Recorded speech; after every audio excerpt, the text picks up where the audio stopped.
Cheers and welcome my friends, I'm Horath Drak and we are playing Tyranny. Paradox has been so kind and has given me a code for this game. I've been waiting a long time for it.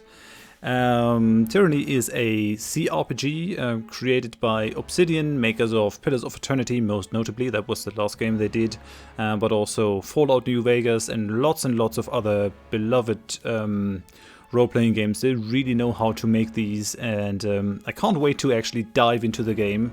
My channel wasn't around to cover Pillars of Eternity when it released in March of 2015, but I'm very happy that I can cover this. I've sort of been really getting back into the role-playing groove with Expeditions Viking, and I've been watching the development of this sort of from the corners of my eyes, but I've been trying not to spoil me. I played, let's say, half an hour just to do the sound settings and see what had changed. The systems are very different to Pillars of Eternity. Combat system is very similar. There are some different character stats and all that, but if you played Pillars of Eternity, you should fit right in with this one. So let's jump in. So new game. We're gonna play on hard difficulty. There is a Path of the Damned difficulty for the maximum punishment. Which is what I would play off screen, but I don't want to bog down the pacing of this too much, but I also want to not go completely unchallenged, so we're gonna go with this. This is suited for veteran players of isometric RPGs, such as Pillars of Eternity, so let's go for that one, and yeah, let's have some fun. There's a very nice intro, so I'll just shut up. For over 400 years, the armies of Kairos the Overlord have swept across the known world. All who stood against them fell before their might. Even the Archons, women and men of immense power, were forced to kneel, chained to the Overlord's will. Now Kairos' final conquest has come to our corner of the world, and two of the Overlord's armies compete for the honor of taking our lands.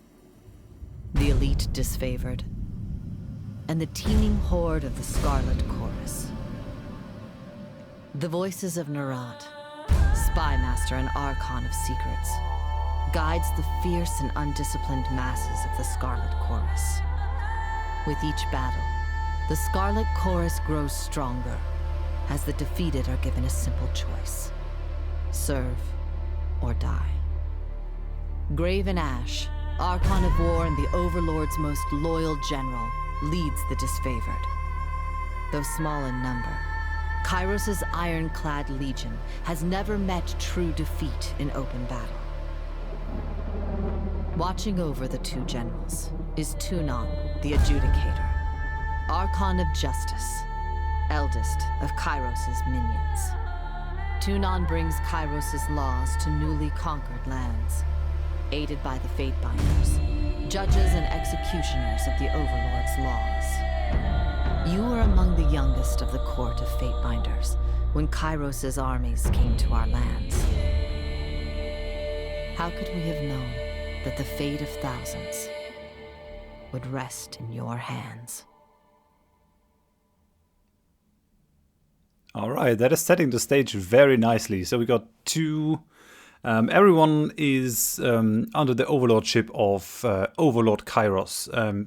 This is a very nice feature. You can mouse over every sort of specialty lore thingy in those texts, and it will give you a little tooltip, and you can right click for even more of this. So Kairos is a very powerful sorcerer or mage, who's able to destroy whole lands and basically rule over the country without even leaving the palace or the capital. So not a lot of people have actually seen Kairos in person, only the Archons. These Archons are the mightiest beings in all the land, and even they had to bow the knee to Kairos. And two of them are currently leading armies. And a third one is sort of the oldest of Kairos' minions and is meting out the justice. And we are sort of a minion of the Justice Archon. Now we can create our character. So we have two genders. I'm gonna go for male, and I'm gonna go for a very lanky person. We're gonna go for white, mainly because I'm white. I'm gonna identify with this character a little bit. So, and men and women have different roles, interestingly enough. In the Northern Empire, where you were born, men enjoy equal protections under the laws of the overlord Kairos. In the southern lands of the tiers, only men may own or captain ships, but real estate is restricted to women. Men may lease, but durable ownership of the land in the tiers always passes to eldest daughters or sister. Most sons enter their father's profession by their mid-teens. Those without a profession or family lands to work can find purpose by pledging service to one of the Overlord's mighty Archons.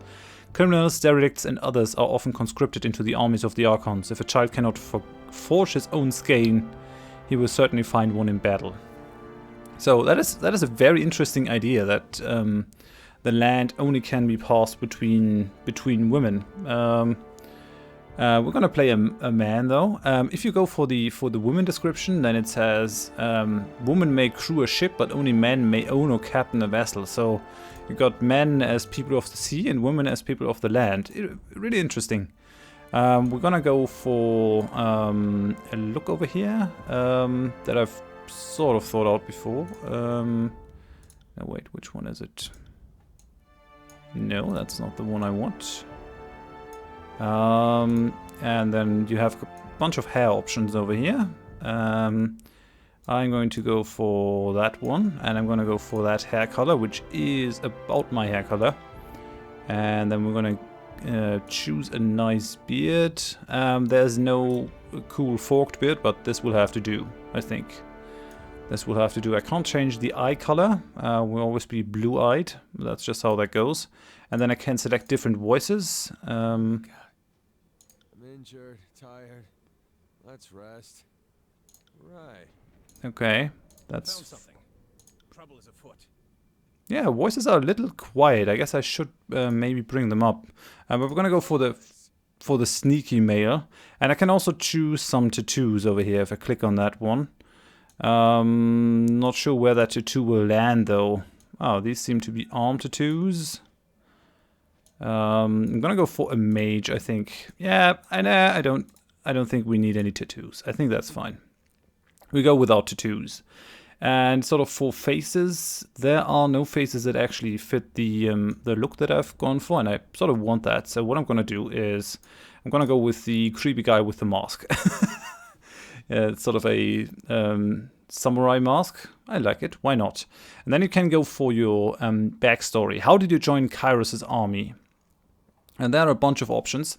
And the one that suits me the most is the noble scion. So, born to noble parents, you were groomed for leadership. Your youth spent on letters, history, rhetoric, and other matters of culture and statecraft.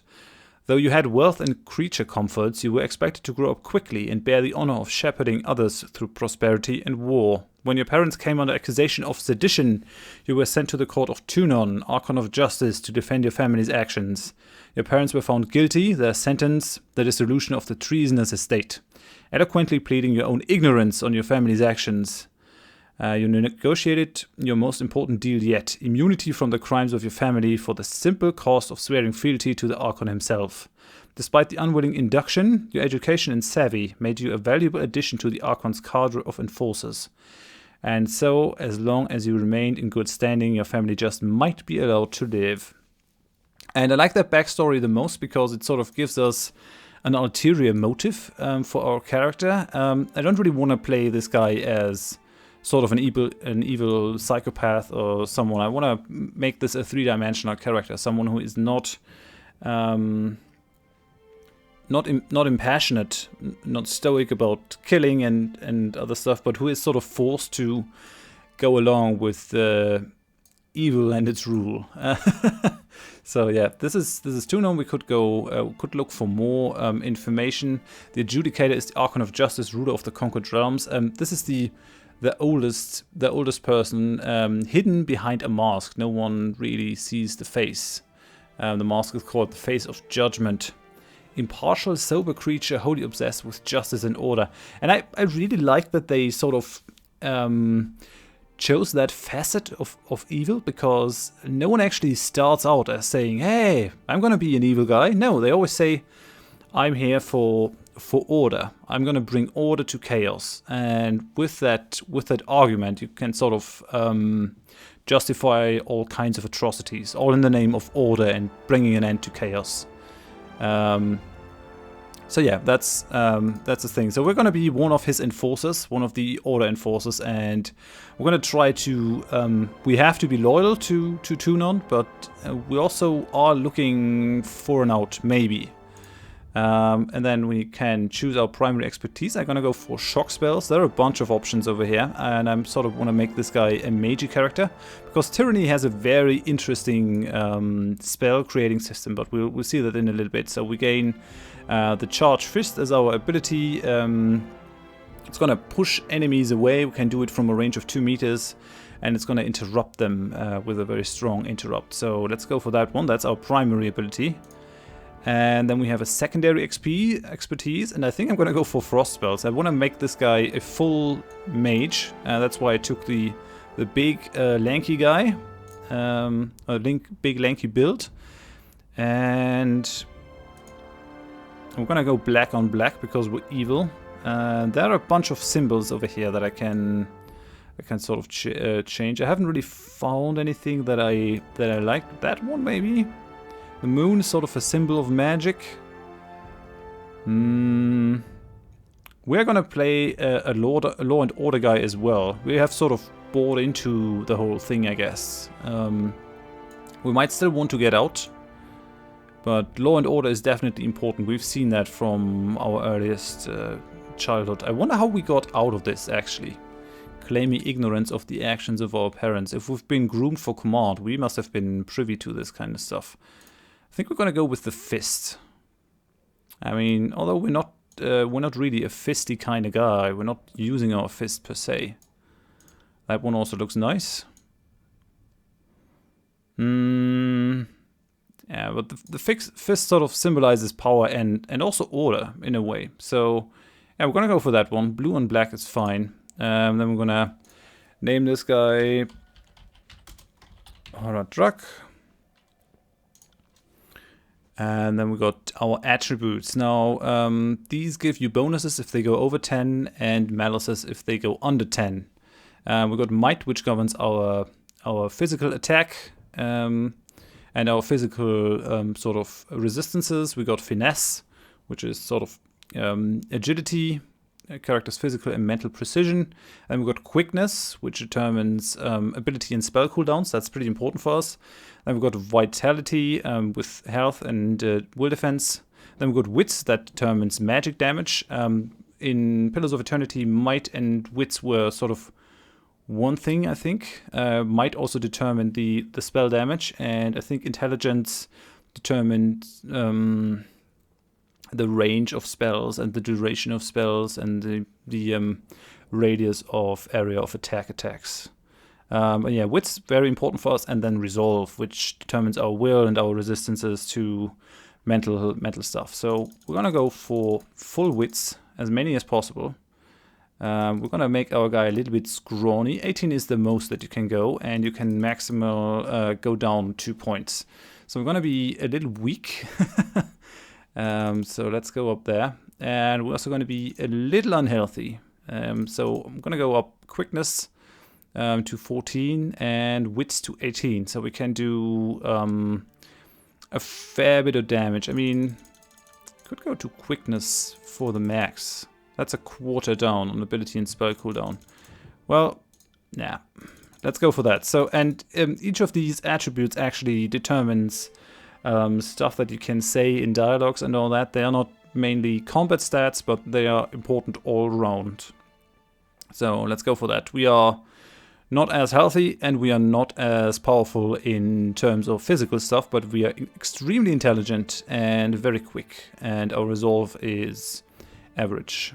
So let's go for the next one. So these are our skills, and these are determined by our backstory and a bunch of other stuff.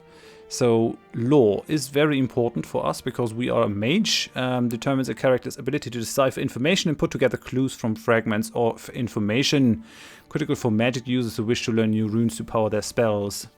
because you can sort of custom build your spells with scrolls and stuff that you learn. You can combine different things to make new spells, and the higher your lore skill, the more advanced the spells are that you can use. So we're gonna go up to 50, which is the max for any sort of these skills over here. Subterfuge is the ability to move unseen, but also to sort of open chests and doors. It's a typical rogue ability, and these also determine dialogue options that you get. So, and there are magic skills, so you can only push these up to 50. I'm not sure if I can't reduce any one of these. But yeah, we're gonna go for magic first, I think. I should have them in equal measures. I don't think so. I think we're gonna go for primary, secondary. I think that's gonna be fine. Dodge, yeah, would be kind of good. This defends against range attacks from bows, javelins, or magic spells, and it's kind of useful because we are mainly gonna stay in the second row. We won't be in the front line, so we are vulnerable to attacks of that kind. That's gonna help us do a lot of frost damage. Okay, yeah, that looks fine. So let's go. And then there's an additional ability to, or additional way to give your character more backstory. You can play the Conquest, which allows you to play through Kairos' Conquest of the Tears, choosing how your character was involved in the invasion. This gives you the most control over the starting state of the game and how other factions will react to your character. And this is really cool, because it's very well done. We're definitely going to go for that. If you choose Quick Start, you can choose how you were... with who you allied of the two guys that we saw in the beginning, or you can choose a neutral stance. But we're gonna go for Conquest because it's really cool, and I wanna show it off. I wish more role-playing games would do something like that. I'm really appreciating. All the world has fallen to Kairos, and now the Overlord's eye is on the Tears, our home, the last corner of the world free of Kairos' reign. Two armies, the Disfavored and the Scarlet Chorus, marched south from the Northern Empire, the last realm to fall to Kairos a century prior. I really appreciate that they do this. So let's continue. In the early days of 428, Kairos' armies arrive at the Gates of Judgment, the mountainous border that we Tearsmen so long believed unassailable. Unable to agree on a unified plan of defense, the various leaders of the Tears sit and wait for each other to deal with the conquerors, until it's too late. Yep. Sounds like a bad idea to not coordinate your defense strategy. And this is sort of going to be multiple choice. During the Conquest, you will decide your character's actions during Kairos' invasion of the Tears, shaping the world through which you will adventure over the course of the game. Each choice you make affects your character and how major factions of the Tears respond to you. Your decisions matter. Choose wisely. It's going to be interesting to see how much these decisions matter. I haven't played very much of the game. I try to be as unspoiled as possible. The Bastard City. The Bastard City stood on the northern border between Kairos' empire and the Tears. Built upon a natural harbor at the crossroads between realms, the city was a nexus of commerce. To the Tears, it was the center of all wealth. To a northerner, it was little more than a backwater trading post. Its symbolic status as a gateway to the continent made it a natural first target in Kairos' military conquest. Circumstances were ideal for you to prove your worth as a soldier in Kairos' armies. Taking the city would send a message to the rest of the Tears. Kairos' will is insurmountable. So the Bastard City, named for its position between two realms, the Northern Empire and the Southern Tears. The Bastard City and its surrounding lands is a melting pot of cultures and a place of commerce and intrigue. Okay, so the richer Northern Empire that Kairos seems to control already looked down on the city. as a backwater port, was it's really important for these kingdoms that are being invaded. And our overlord, Tyranny the Adjudicator, established his court in the Bastard City. From this foothold in the Tears, he and his court of Fatebinders imposed Kairos' laws upon the conquered land. We are one of those Fatebinder guys. So yeah, let's try to take the Bastard City. Now we're gonna get a bunch of choices. Select a token on the map to begin. Gates of Judgment. In the first major engagement of the war, Kairos' army crossed the mountains and established a foothold, or infiltrate the Tears. Both armies sent their forces to prepare the way. I wonder if I have to choose both. I haven't done this yet because I wanted to go in as unspoiled as possible. Infiltrate the Tears. History would remember the Gates of Judgment as the first battle of the Conquest, but the real combat unfolded with advanced units of both armies preparing for the coming war. The Disfavored and the Scarlet Chorus each had a plan to infiltrate the capital city. Which army did you join? Okay, you lent your skills to the elite Disfavored scouts to capture Border Garrison. Graven Ash insisted that an early victory in the offensive would boost the morale of his troops and diminish the haughty overconfidence of the Southerners. Or we can go with that. You joined the Scarlet Chorus as they raided villages and small towns, conscripting every able-bodied man and woman into the army. The voices of Nerat emphasized the rewards of conscription and enslavement over wanton bloodshed. Apparently his soldiers needed the reminder. Okay, so the Voices of Nerat is the leader of the Scarlet Chorus. Equal parts genius and madman.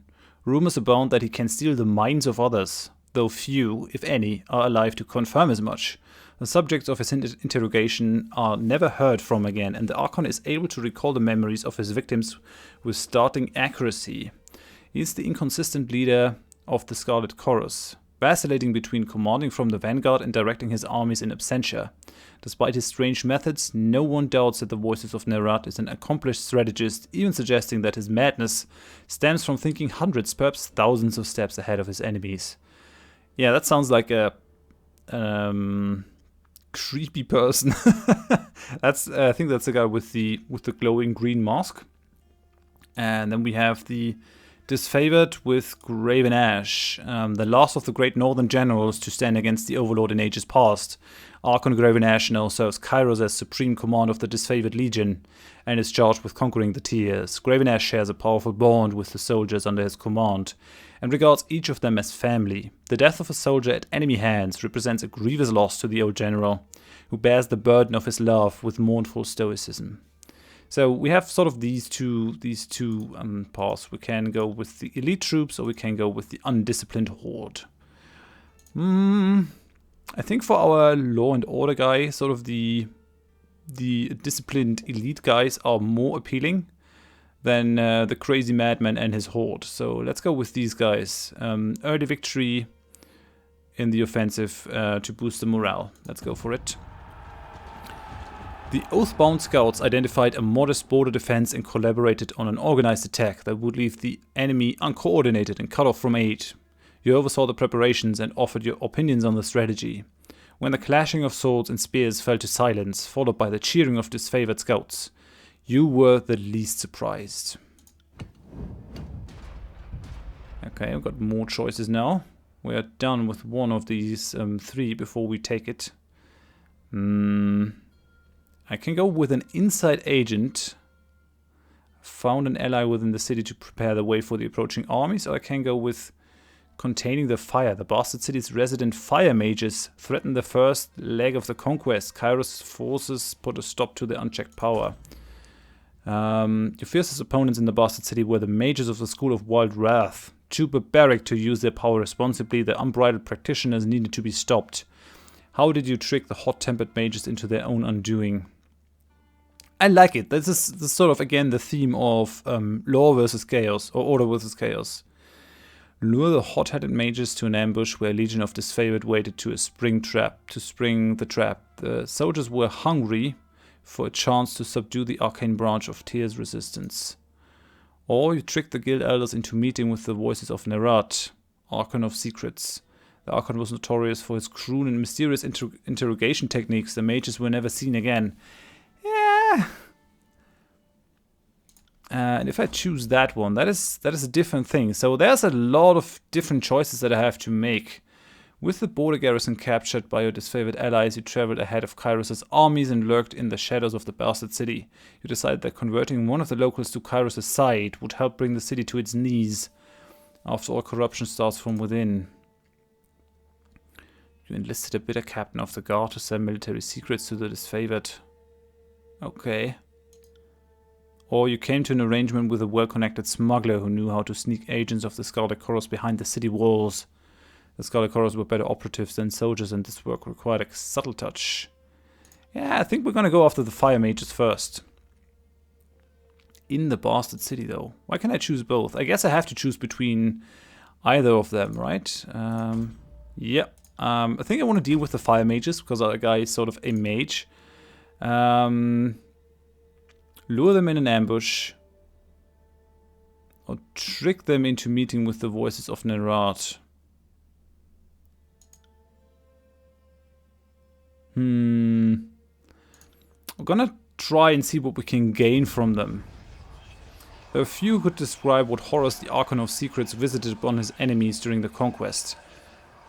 Whether the Elder Mages knew little of the Archon's reputation or met with him out of curiosity didn't matter. Once the flap of the Archon's tent closed, none of them were heard from again, save for a strangled cry of alarm that ended just as swiftly. Leaderless, the school of Wild Wrath fell into disorder, and the remaining members were slain by the disfavored or conscripted into the Scarlet Chorus. Okay. Your tactics of infiltration placed you in the Bastard City ahead of the main armies. Your work softened the city defenses for the arrival of Kairos' forces, but you wanted a decisive gesture that will give your allies a meaningful advantage. How did you assist in the fall of the Bastard City?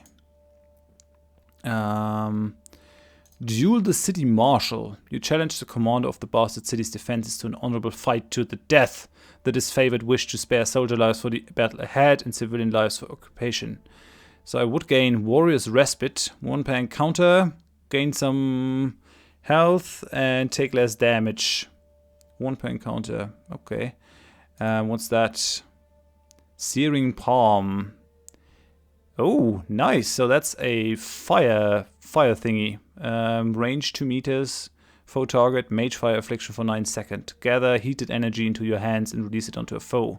Spreading the word of Kairos, you converted the poor and disaffected into a hidden army of the Scarlet Chorus. Once the dust settled, the army wished to bolster their troops with these sleeper cells. Or we can go for the spread fear through assassination.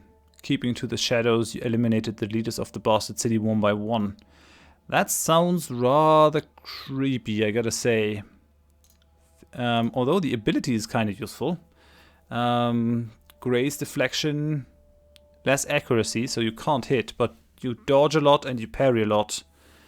That sounds like a useful thing for a mage, but it doesn't really fit our law and order guy. Yeah, converted the poor and disaffected into a hidden army of the Scarlet Chorus. Once the dust settled, the army wished to bolster their troops with these sleeper cells. That's a good idea. I mean, challenging the guy to an honorable fight to the death, that's not really a mage's way. Yeah, we're gonna go with this one. Didn't take much to convince the Bastard Cities downtrodden that Kairos was the superior power. You armed them with weapons and knowledge of a signal you would raise when the time was right. As the armies appeared outside the walls, you ignited a spark that fanned their anger in a full-scale riot. The chaos they spread in Kairos' name weakened the city to such an extent that its inevitable fall was but a formality. So the Bastard City is down now. We've taken that one. Maybe I should have gone with the assassination, but it's weird. So the Bastard City settled into a new state of normalcy, with every tower displaying Kairos' banner. Your name was whispered alongside rumors of a decorated career to come. The armies divided into 2 fronts and migrated south. Tunon sent word that you were to join the next frontier of Kairos' Conquest, either as judge and overseer of the settlement of Lethian's Crossing, or as a war advisor with the armies advancing into the realm of Apex. Leviathan's Crossing. Deposits of iron made the settlement of Leviathan's Crossing a strategic war asset. Kairos sent the forge-bound smith mages of exceptional skill to establish a flow of weaponry. Tunon the Adjudicator sent one of his fate binders to ensure the enforcement of Kairos' law. Or the Apex. The troops of the mountain realm of Apex stood idle in the safety of their valley, biding their time as their neighbors in the bastard tier fell. In the second year of war, a joint force of the Disfavored and Scarlet Chorus crossed over the mountains to take control of the tier's central valley. So these are the guys that we saw in the intro. Pretty sure of it. Iron or Apex? We're gonna go for this one. We're gonna go for Lethian's Crossing. Second, year 2 of Kairos' Conquest. And we're gonna have 4, it would seem. So 1, 2, 3, 4. Lethian's Crossing. Years ago, Lethian the Bold founded a small merchant town at the intersection of ancient old worlds.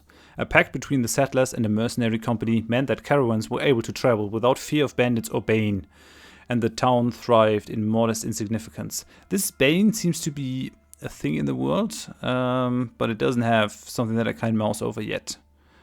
Okay, so we got a small trading town. Lethian's Crossing drew Kairos' attention for the iron deposits in the surrounding hills. With the region under Kairos' control, the northern smith mages could set up workshops to refine ore and arm the Disfavored with the finest weapons in the known world. The Archon of Secrets dismantled the mercenary support with a generous bribe, taking the crossing in a bloodless victory. Tunon dispatched you to travel alongside Kairos' forces and bring order to the region. Okay, got 2 options. You found a clever solution to improve production of iron weapons and armor. Or the Cult of Sirin. The Archon of Song's power ensnared the mind of a disfavored soldier. I think we're gonna go for the iron. Seems more like our jam. The iron must flow. Kairos' smith mages worked day and night to create weapons. No one faulted their dedication, yet production was low. The plans that came to light proved divisive to the Disfavored and Scarlet Chorus. On one hand, any additional manpower was needed for fighters, not forgers. On the other hand, the celebrated weaponry of Kairos' armies needed to be fiercely guarded. What do these guys want? Scarlet Chorus took refugees from the recent influx and forced them to serve in Kairos' military. You repurposed these individuals to haul wagons of iron for the smith mages. This proved an inconvenience to the Scarlet Chorus, who relied on their force of numbers to be effective in the field. So that's taking the draw from the Scarlet Chorus recruits. Conscripted tribe of beastmen. You conscripted help from a local tribe of beastmen. Their strength would more than offset their obedience. The Disfavored protested that savages have access to the secrets of iron, but their voices were few compared to the support of the Scarlet Chorus. Now we're gonna go for this one, I think. Let's take some of the refugees.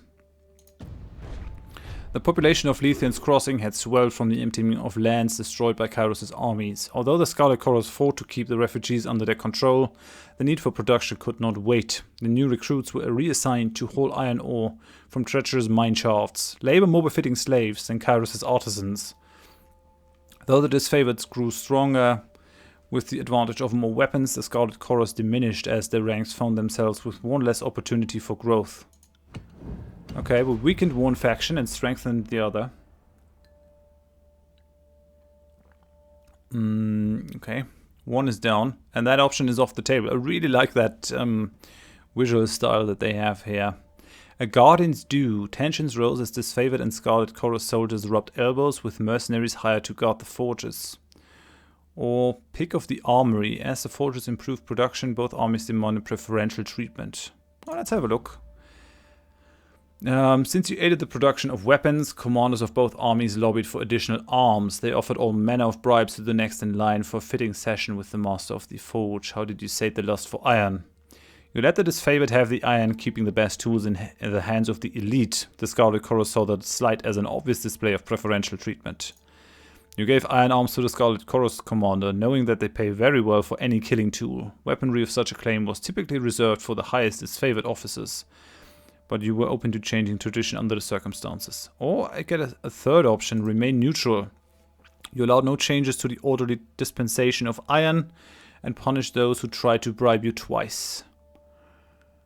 That sort of seems to be the jam of our guy, right? Sort of being neutral if possible. Going for order instead of being bribed. Yeah, we're gonna go for that. We're gonna do what's best for Kairos. Using language that left nothing open to interpretation, you let both of the commanders know that bribery would not be tolerated in Kairos' military. That didn't stop either of them from seeking you out again, making promises of worth and advancement if you showed special favor. Deciding that enough was enough, you ordered both of the commanders flogged in view of their armies, letting pain and humiliation teach them where reason had failed. That's brutal. Tragedy struck when a mercenary hired by the voices of Nerat injured a forge-bound artisan, leaving him unable to practice his craft. So that's why we didn't take. That's because we didn't take the last one. Tyranny ordered the mercenaries to leave the city in the hands of Kairos' more responsible servants. Only a token garrison could be left behind while the armies returned to the front. As the disfavored and Scarlet Chorus showed increasing tension and hostility toward each other, Tyranny decreed it best that only one force controlled the crossing. Who controlled the crossing?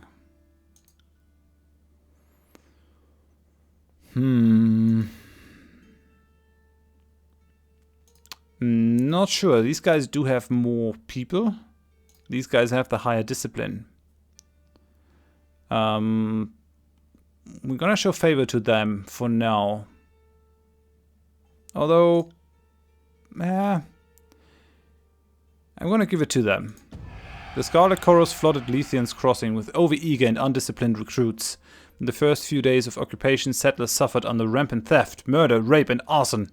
By the following week, the hordemen who sowed chaos for personal gain were dead, strung up by the more disciplined half that took up the reins as the self-appointed boss of Lethian's crossing. The Forgebound continued to mint iron, weapons, and armor, which Kairos' merchants carted to the disfavored garrisons elsewhere in the tiers. Shipments were light, or sometimes absent. The Starlight Chorus quartermaster claimed ignorance of the matter. Oh crap, that wasn't a great decision. I should have given that to the more disciplined guys. And what's that? Forgebound. Forgebound are mage smiths sworn to Kairos' service, though their operations in the tiers are overseen by Tyranny and his code of Fatebinders. Each Forgebound uses magic as a tool to augment their personal craft, most commonly smelting and metalworking, but carpenters, tailors, and tanners are found in the ranks, and each mage strives to create that which is impossible with mundane hands. Cool. Most notably, the Forgebound are the sole masters of ironworking in the known world, using spells of fire resistance to wade into the forge fires. The Forgebound can work iron at temperatures no other forge can match, and with a hands-on touch that no mundane smith could hope to achieve. Because of this vital skill, the Forgebound are considered a strategic war asset, their lives regimented and controlled so that the forges may churn out iron arms and armor without debate, delay, or distraction. Yeah, that wasn't a good decision. That wasn't a good decision. Should have kept that for the other guys. That wasn't good. But we live with it. You make the choices. I should have known that they weren't too happy. With the mercenaries expelled and Lethian's crossing under new leadership, Kairos' forces congratulated themselves on bringing order to the settlement and guaranteeing a productive flow of resources. Over the course of this diversion, the army front advanced further into the tiers. Your skills were needed in the realm of Azure, Stalwart, or the Vellum Citadel. Kairos dispatched the Archon of Stone to subjugate the nation of Azure. Oh, Vellum Citadel. Kairos' conquering gaze fell upon the Vellum Citadel, its treasures, its knowledge, its secrets. Or Stalwart, with its easily defended position and rich military tradition, the realm of Stalwart was the most formidable realm in the tiers. We're gonna go for that one, Vellum Citadel. That looks interesting.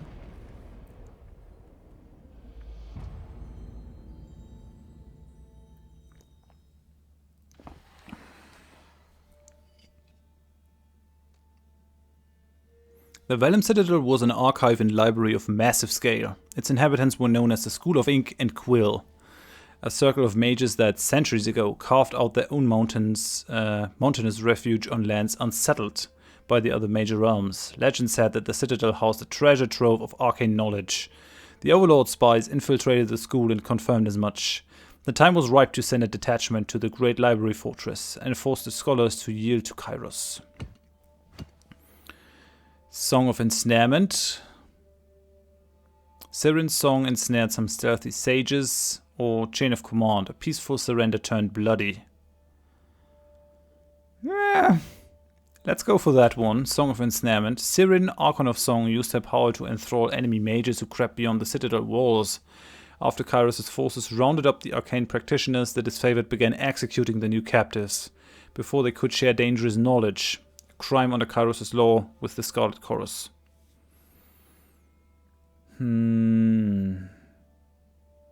Okay. So the Scarlet Chorus is really playing their own game here. You calmed the disfavored with a compromise. The sages' mouths would be bound with iron bridles, preventing them from speaking their forbidden knowledge. Muzzle the mages. You punish the disfavored for executing mages bound to the Scarlet Chorus, ordering that several disfavored soldiers be given to the Archon of Song as her personal bodyguards.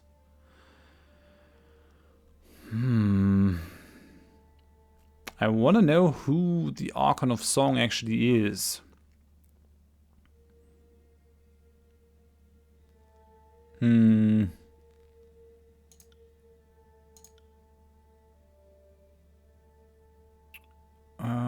No, we're gonna settle with the disfavored over here. The law needs to be observed. Because our guy is law and order. As the disfavored fitted the sages with their restraining masks, the Scarlet Chorus openly criticized the suppression of enemy intelligence. You gave the soldiers a stern lesson on Kairos' laws and the sensitive treatment of forbidden knowledge, but that didn't stop the whispering and rumors that the Conquest was being mismanaged. Okay. The Spy Master's agents. Suspicions arose when sages surrendered, or right of command. Sirin composed songs of strength and provoked bloody slaughter. Not sure. Right of command. What's that one? The Archon of Song incited Scarlet Chorus recruits to fight their leaders. Bosses were killed and supplanted left and right. The disfavored demanded an end to the practice for the good of the Conquest.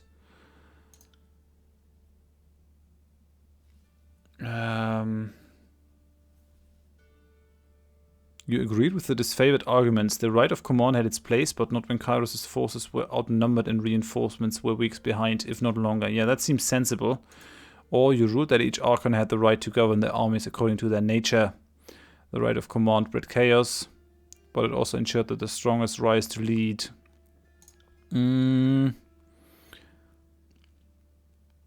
Yeah, I'm not sure. I don't want to reduce our numbers. On the other hand, infringing on the right of these Archons is also a bad thing. I mean, it's sort of their right to do what they want. Let's do that. Your keen understanding of their ways pleased and surprised the Scarlet Chorus detachment, who thanked you for the ruling. The following evening, 2 gang bosses were murdered in their pallets and replaced by stronger variants who fought hard to defend their status. Though the camp grew quiet over time, the Chorus fought with twice the ferocity under new leadership. The Edict of Fire. Food and morale dwindled as the siege party realized the enemy would win this war of attrition. Tunan sent word that Kairos' patience had run thin. Their overlord would cast an Edict of Fire on the enemy. The parchment arrived in a slender case of engraved iron. Written on it, the words of a spell powerful enough to destroy the Vellum Citadel. You had the choice of when to read the edict. Reading it at sunrise would offer your enemies no warning of the devastation to come. You could also wait until sunset, giving them ample time to flee or make amends. So Edict is the sort of magic that Kairos uses. Kairos' most powerful magic is that of the Edict, commandments cast upon whole regions that can control and destroy man and nature alike. Once cast, an Edict can rain fire, wither crops, demoralize cities, usher in endless night, or do whatever it is that Kairos envisioned. No known force, magical or mundane, can stop an Edict, though each edict is often worded to include some condition or contingency that will see its end. Some edicts have been short-lived, delivering days of wanton catastrophe. Just as many have lingered for centuries. That's a very powerful, some very powerful magic. I wonder how Kairos gained that power. Okay. Opting to give the enemy no quarter, you proclaimed the Edict of Fire at the first moments of dawn, granting the enemy no warning of the destruction to come. Though the chorus insisted your actions doomed their spies, the disfavored applauded your decision. Or claiming they still had spies within the Citadel, the Scarlet Chorus urged you to warn the mages of the Overlord's Edict. Granting their request, you met with the enemy under a blue flag of peace and warned them of their doom, giving the Chorus spies and the enemy a chance to run. I will opt for that. Burning all these guys down, it seems a bit drastic, so just gonna go with that one. You confronted the mages with a warning and hoped the message was received. The hour before sunset, numerous figures were spotted fleeing the citadel. As the sun dipped under the horizon, you read the words of the edict. The earth shook and red-orange light glowed in the foundation of the sprawling citadel. Bubbling up from under the library, a torrent of lava heaved with explosive force, gushing from windows and between loose bricks, melting winding trenches in the surrounding land. Days later, the flames still raged on, the conflagration continually fed and renewed by the power of the edict. Man, Kairos really means business. The armies of Kairos left the devastation of the Vellum Citadel in silence. From that day toward, the Tears came to know the once noble citadel as the Burning Library. This was an undisputed loss of resources, knowledge, culture and life. But a message had been sent. The Overlord will not tolerate defiance. You didn't have long to rest before Tunan called you into service once more. You were one of the last to depart from mountains. And as you journeyed off, you spotted a few campfires in the mountains. There were mere specks, dwarfed by the inferno, the last gasps of survivors, or perhaps looters from Kairos' armies, bored and daring enough to pick through the ashes. Alright, so we burned the library, we destroyed the city. Oh, and you've reached the end of Kairos' conquest. Do you want to continue or erase your progress and start over? No, that's how we roll. That's how we roll. So let's continue. Can't take these choices back, even if some of them were bad. The year is 431, and Kairos' invasion has shattered all major opposition in the tiers. The Younger Realms, the Bastard Tier, the Free Cities. All who defied Kairos lay broken by battle, or bowed in surrender. The two armies of the Overlord, the Disfavored and the Scarlet Chorus, now control our lands. But our will is not yet extinguished. Not entirely. In the valley of Vendrien's Well, those of us unwilling to bow to Kairos have banded together in defiance.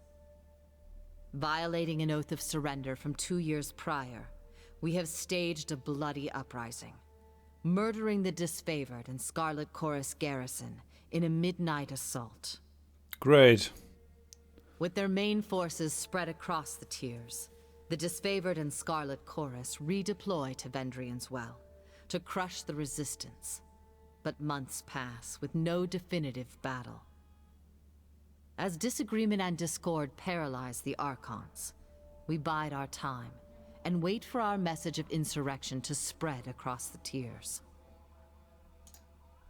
The Overlord is not amused. And Kairos has one message for the Archons. Crush the Oathbreakers, or die. Kairos backs this threat with an edict. A magical commandment that can slay all in the valley should the order be ignored. The honor of proclaiming this edict fell to you. Sent across the mountains to Vendrien's Well, you carry the Overlord's edict to read before the Archons. Okay. As you finally make your way through the winding mountain passes into the valley, the ground trembles, and Kairos' magic seals the way behind you. You are trapped in Vendrien's Well, with Kairos' armies and the Oathbreakers. The only way to survive is to fulfill the terms of the Overlord's edict, in any way that you can. Alrighty, that's rather ominous.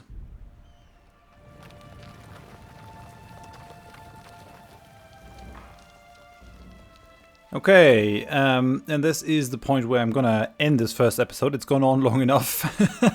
If you enjoyed it, then please leave a like. If you didn't, tell me why in the comments so I can improve.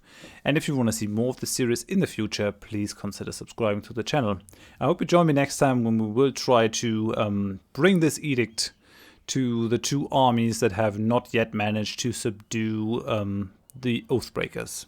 I hope you join me for that. Thanks and bye-bye.